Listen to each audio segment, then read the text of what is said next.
Let me start you off with the Kenny Pickett news. Him going to Philadelphia in a trade. No surprise there in terms of Russell Wilson's going to be QB1 for the Steelers, but I was surprised, even though Howie Roseman says they're a quarterback factory, that they landed this deal for Kenny Pickett today. Yeah, I mean, Howie's always believed in it, and they've always, invested in it in terms of backup quarterbacks. I remember from my time working with him, having a conversation at one point in time where he said it's baffling to me that the league spends so much money on backup interior offensive linemen and pays such few attention to the backup quarterback, and you're cooked if things go wrong there. So he's always believed in investing in that. It's also another example of these teams. I mean, if the quarterback doesn't work out in the first round, wash your hands and move on. It's not the death knell it once was back in the day. Yeah, so I saw Adam Schefter said that once Russell Wilson was brought in, Kenny Pickett preferred to move on. Do you fault at all Kenny for that decision-making? Because, the only way he's getting on the field in Philadelphia is if Jalen Hurts gets hurt. In Pittsburgh, I don't know what Russell Wilson is anymore as a quarterback. So if it's the quickest road to get back on the field in 2024, I thought Pittsburgh was better than Philadelphia. Yeah, but I think he just, had a little bit of a sour taste in his mouth. I don't want to speak for Kenny, but I'm sure he feels like, he didn't have what he needed from a coordinator standpoint or the pieces in front of him. But, hey, he didn't play great. I understand why Pittsburgh did what they did, but I also get from Kenny's side of things wanting a fresh start. The starting jobs are all taken, so there's nothing there for him in that regard. So you might as well go to some place where at least you're going to win. And hopefully that can help him for his next stop down the road. Talking to Daniel Jeremiah, the also other fascinating part of this is that you see all these quarterbacks the last few days, guys that were starters that are going to be backups getting traded. Justin Fields is still out there. What do you think ultimately happens with Fields? Because I think most of us believe that Caleb Williams is going to be the number one overall pick. Yeah, as do I. I think Caleb will be that guy. I've kind of been consistent through this just in terms of my belief. I think Caleb will be the pick, and I also think it's not realistic to have a situation where the Justin Fields thing is not taken care of before Caleb walks into the building.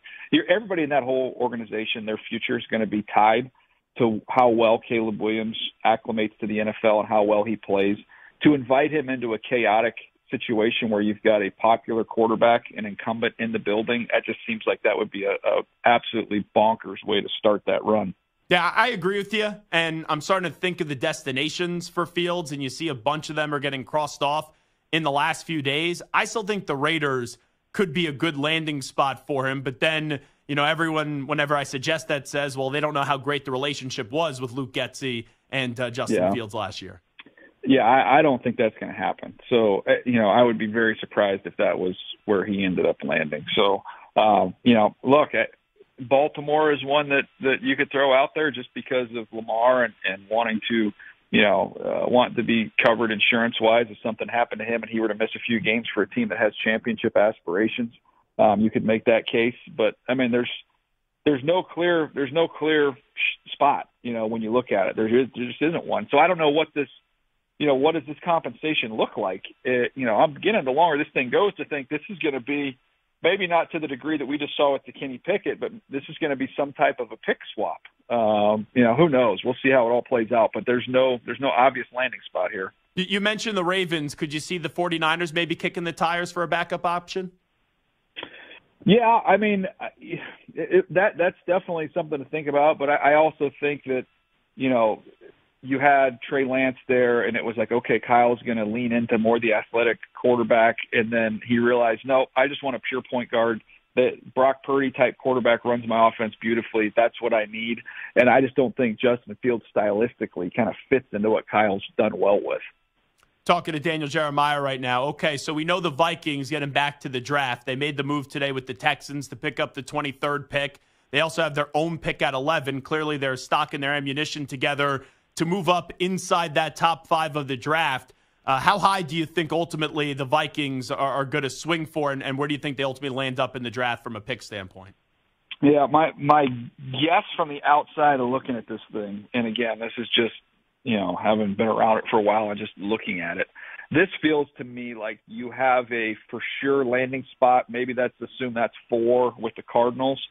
So that's the floor, and you say, okay, we're going to effort and try like crazy, see if we can't get Washington or New England to bite. But if we don't get them to bite, we know that we have a deal at 4. So worst case scenario, we're getting the 4th quarterback.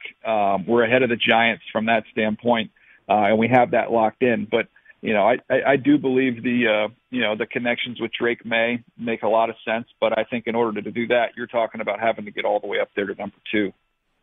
So you think Drake May could still be in play for the second pick of the draft? Because it just feels like with the way that people are projecting this, and who knows, that Daniels will end up going 2 to the Commanders. So you think May still in play with the Commanders? I think he's in play there. I do. So one of the things that was going to be interesting, Drake May and Sam Howell are literally best friends.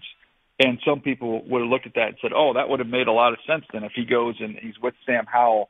And I don't think that was the case. I don't think that was something where they wanted to be, competing together there. So when they traded Sam Howell, that perked me up a little bit and thought, okay, maybe that does mean Drake May could be back and play there at number 2. Do you lean more now that it is May 2 over Daniels, or are you still in on Daniels? I mean, I think both those guys, I wake up one day and I tell you one thing, I wake up another day, I tell you the next. They both have totally different strengths and weaknesses.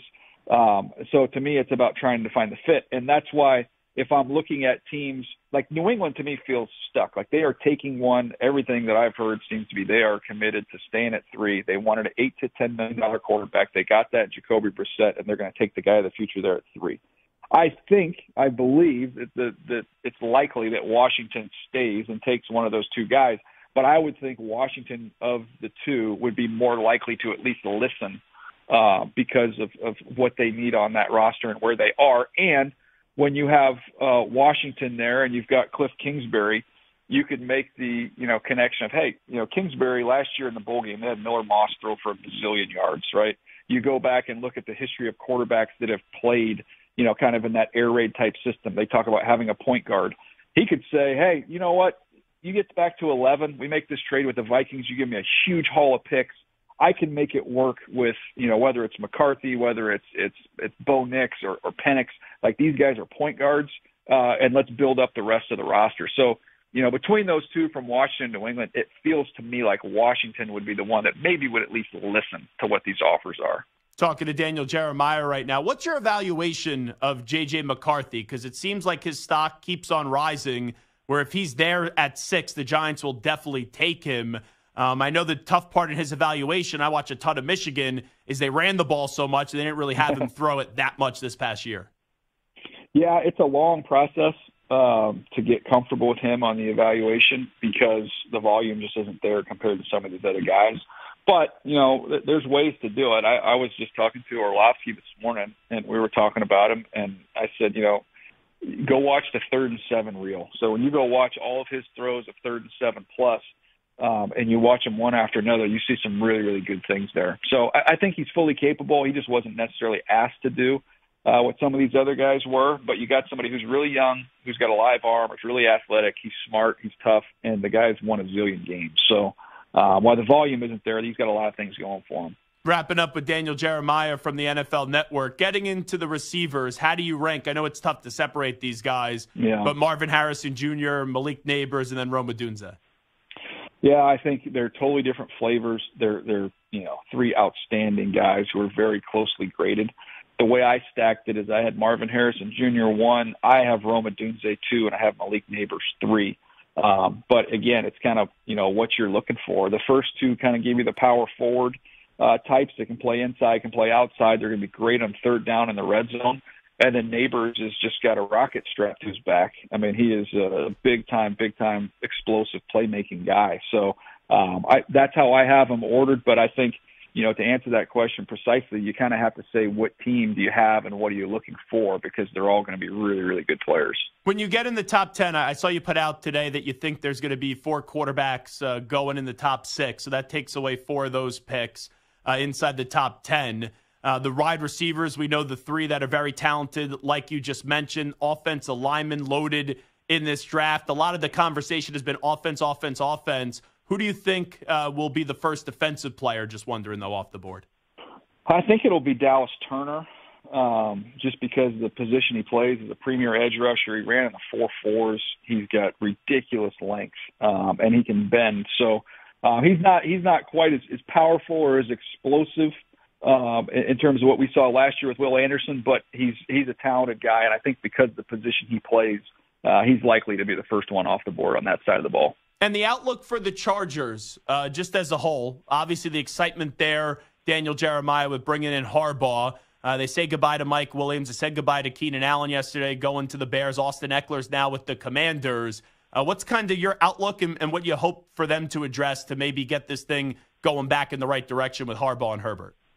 What's funny is as someone who calls their games and someone who lives down here in San Diego and has, friends and family that are all lifelong diehard Charger fans, my phone is blown up. Who's going to catch the ball? I'm like, well, it's not the season yet. You've got a few months here. They've got time to fill this thing out in a loaded wide receiver draft. I would anticipate they'll get, somebody on the free agent market to come in there and compete. And then I think, look, you've got the 5th pick, or even in the 2nd round, you've got a chance to get really, really good wide receiver there. And they've got a lot of other needs they need to address, but I do think having both those pass rushers back seem to be their focus, seem to be their priority. And now they've got to figure out the offensive side of the ball. Last thing I'll ask you, Daniel Jeremiah, just because you're so well-versed with all these names, who are some names that you want to bring a little extra attention to that maybe aren't getting talked about a lot, but when you do your research and your evaluation, you're like, this is a better player and deserves a little bit more recognition, if you want to give a few?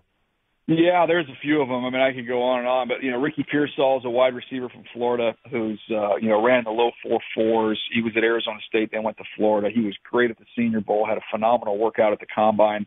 I think he's in that 2nd-round range right now as a really good player. I know Ladd McConkey from Georgia started to get a lot more hype and buzz after he ran a 4.39, but he's a really, really intriguing player. And then, I always look at the other way. Some guys maybe didn't test as well, which could lead to them, falling a little bit, and in my opinion, being a tremendous value. And that's why, Ennis Rakestraw, a corner from Missouri, I think is a 1st-round player, but he ran 4.51, and maybe there's a chance now you get a 1st-round player in the 2nd round. So those are just a few, but there's a million of them. It's a good draft.